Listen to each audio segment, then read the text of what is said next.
Hello everyone, I welcome you to another video by Legacy IAS where we are continuing with our discussion of dispute resolution, the different mechanisms which are there, the institutions which are there, and how have each of them been so instrumental in bringing India to the state where it is, in trying to provide justice and trying to identify issues which are really plaguing the country. So, in this regard, the two important topics that we're going to talk about are the Lokpal and Lokayukta and the Whistleblower Act. And we're going to try and understand what each of these mean and are there any areas for further improvement.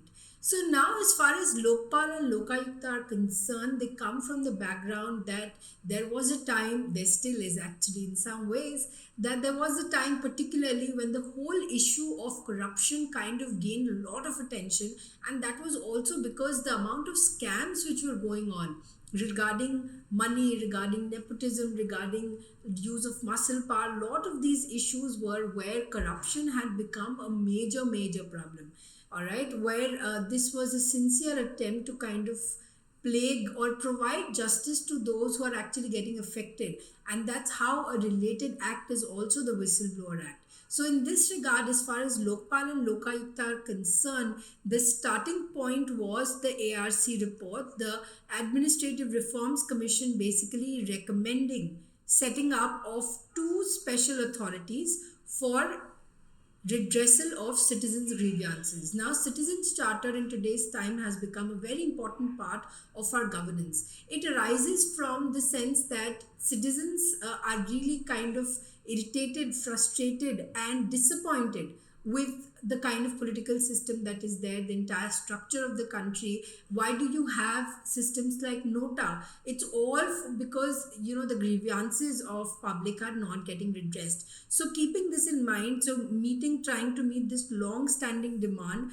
of trying to establish a mechanism in order to deal with complaints relating to corruption, particularly against public functionaries, including corruption at very high places. All right, this particular bill was brought into place in 2013, Lokpal and Lokayukta bill. So these institutions were to be set up on the pattern that we have to establish an ombudsman, just like it is there in the Scandinavian countries. All right, and also the kind of investigation which goes on in New Zealand. So in this regard, these two institutions had gained a lot of attention.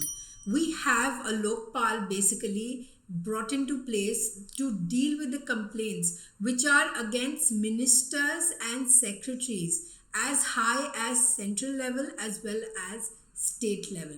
All right, and Lokayukta, one at the center and one in every state, which would particularly deals with the complaints of other specified higher officials. So the Lokpal has specific areas and the jurisdiction of ministers and the officials that it can basically take cases against, and the Lokayuktas are going to take it against all other higher officials. The ARC in this regard kept the judiciary out of this purview of Lokpal and Lokayukta, just kind of we follow the pattern which is also there in New Zealand. All right, this particular institution, it's trying to establish the institution of Lokpal at the center and the Lokayukta in each of the states with the sole objective that we need to have uniform vigilance. So it is also important that you do not have a different kind of law taking care of different set of ministers, and for the lower officials, relatively lower officials, you have a different kind of law. To have this kind of uniformity in terms of dealing with cases relating to corruption, this anti-corruption roadmap was basically being set out in the center as well as for the states. So the Lokpal would essentially deal with the cases, and for the higher officials we had the Lokayukta. Now the ARC also recommended that these particular institutions of Lokpal and Lokayukta should have a lot of other features. Now, what are these features going to be? That they need to be independent and impartial. That is very important. I mean, the ones who are obviously going to be judging, going to be looking into the cases, they need to be independent and impartial. These proceedings have to be conducted in private, and they need to be informal in character. This is very important for the person to feel comfortable and talk about it. And the appointment needs to be as much as possible apolitical. So the more it is apolitical, there is greater tendency of having it independent and impartial. Also, their status, the status of the Lokpal and Lokayukta, need not be treated as someone inferior. They needs to be should be at the place with along with other highest judicial functionaries in the country. So the kind of positioning we are giving to them just is going to ensure that that much amount of respect is given to those individuals and they are able to perform their functions better. Also, they should be able to deal with matters in discretionary fields, those involving acts of injustice, corruption, or even favoritism. So all kinds of such nepotism and corruption related activities, injustice, are to be dealt with. These proceedings are not subject to judicial interference, because we are keeping the judiciary out of the purview and we are also trying to keep the proceedings away from judicial interference. Also, they should have a maximum latitude and powers in obtaining relevant information for their duties. Now, of course, for the principles of natural justice only require you to have the proper knowledge and information before you have to give any judgment in this regard. So this becomes very, very important. Also, they should not look for any benefit. Otherwise, the whole point of trying to free them away from corrupt activities gets diluted, because you cannot expect any advantage from the government or the executive in this regard. The features of the bill kind of involve that Lokpal, of course, included prime ministers, ministers, MP, alright, group A, B, C, D officers and other officials of the central government. It is supposed to be consisting of a chairperson and a maximum of 8 persons, out of which, since it's a dispute redressal, we have 50% of those who are judicial members. 50% of the members of this particular Lokpal further needs to come from the weaker sections of the population, the SC, ST, the OBCs, minority, and also the women. Now, in this regard, we also need to look at how these chairpersons and these members are to be selected. So they are to be selected through the selection commission, which is to be consisting of Prime Minister, the Speaker, the Leader of the Opposition in the Lok Sabha, Chief Justice of India, or in his absence, a sitting Supreme Court judge, which is being nominated by the Chief Justice, and an eminent jurist who is to be nominated by the President of India on the basis of recommendation of the first 4 members of this selection committee. So there's a lot of involvement as to how and who should be the ones who basically would chair this particular incident. Also, we have the Lokpal to have the power of superintendence and direction over any investigative agency. This is very, very important, including the CBI. Alright, for all the cases referred to them by the Lokpal. It just gives them such a paramount importance, and it's expected to hold and give and be independent to try to even examine the CBI. Alright, so which is also an investigative institution. So in this regard, we're just trying to, at least the attempt was to really trying to create this ombudsman, just like it's there in several other democratic nations. Institutions are basically fully financed or partly by the government. They all come under the jurisdiction of the Lokpal. So wherever government money is involved, that comes under it. But the institutions which are aided by the government are excluded. One is funding, the other is aiding. So the aided institutions don't really come under it. It's really important that we provide adequate amount of support for those who are honest. Alright, so someone who's trying to do honest work, it's important to let them do and not be plagued by corruption. With that perspective in mind, this particular Lokpal bill. So now that we've understood the Lokpal bill, we now move on to the next act, which was the Whistleblower Protection Act. Now, who firstly is a whistleblower? As the name suggests, someone who calls out. So someone who's calling out what? He's calling out any uncover activities which are basically illegal, unethical, inappropriate, all right? And the whistleblower, the one who's blowing the whistle, it actually reporting those activities to authorities, right? Which are basically trying to put it in the public domain and trying to let them out and known before the world in this regard. So whistleblower can be someone who's working in or away with the public sector at whatever stage of government organization, at local, state or the government level.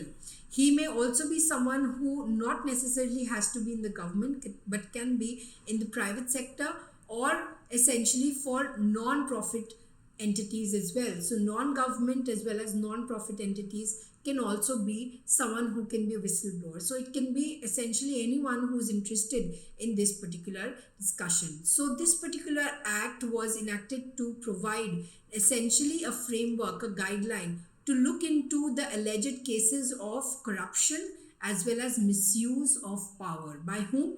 By public servants. And objective is to protect the persons who are basically alleging that any wrongdoing has been done. Now, this entire Protection Act was something that was being talked about and much demanded, essentially for strengthening the various features of the act and make it whistleblower friendly, so that persons who are going out and trying to bring it to public attention, some wrongdoings have been done, nothing happens to them. This became a very big concern and people didn't want to get caught up.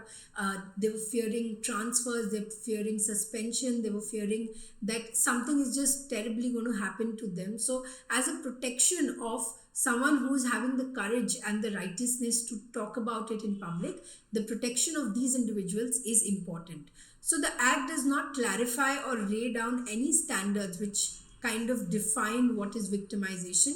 Because of this, it is very problematic that they've still not been able to get themselves protected and still continue to remain anonymous, because they fear that if not them, their family would kind of suffer because of this. So what kind of victimization is basically going to be there, that is not defined in the entire act, which is a problem in the entire issue. The punishments which are made under the act if there is a false complaint, all right. So under that, section 17 of the act provides that any person who's basically wrongly making up a disclosure, all right, or giving false or incorrect information shall be punishable for up to 2 years of imprisonment or a fine up to 30,000 rupees. So you also need to be very cautious. We're trying to protect here the malicious or the false allegations that are made, so that public time, money, energy is not brought into it. Now, in case there is retaliation, how do you protect the life of this whistleblower? So the competent authority to whom any complaint or victimization can be made is essentially the senior official in the hierarchy. To that person basically provides him protection. All right, it makes it difficult for the informant to complain against any retaliation or to receive any protection. Now it also becomes important that why is there a need to make or rather stay anonymous. The person who is a whistleblower generally stays anonymous. So this act does not allow anonymous complaints to be submitted, and any anonymous complaints received shall not be investigated. Now some amount of criticism was leveled against here as well, but then again it's also to protect any false complaints. We also have that any complaint by a whistleblower, it needs to be submitted to the competent authority under the act, so that you have a proper investigation of this entire process. The act, however, does not provide that any reward will be given to a whistleblower after the investigation has been successful. He or she is doing out of public interest, and it's not like something of a recognition would be given. But of course, there is penalty in case you file a wrong information. India also needs to look into amending this particular Whistleblower Act, looking in mind how basically the entire issue has revolved, the kind of complexities which arise in the present day, the kind of challenges a whistleblower can have, and that might really kind of strengthen the act further. Without it, it will never be kind of successful in encouraging whistleblowers to do those activities. So in this regard, a combination of such acts and institutions are best to kind of bring out such instances of corruption, malpractices at the higher official levels, which is just kind of trying to ensure that the people who have been elected and put on those positions are doing their work for which they had been sent to. I hope you have enjoyed the video. Let us know by liking the video. Also share it with those who are not aware and may want to just whistle, all right, but they are not aware of what protections are there. So subscribe for more such Legacy IAS videos and keep watching.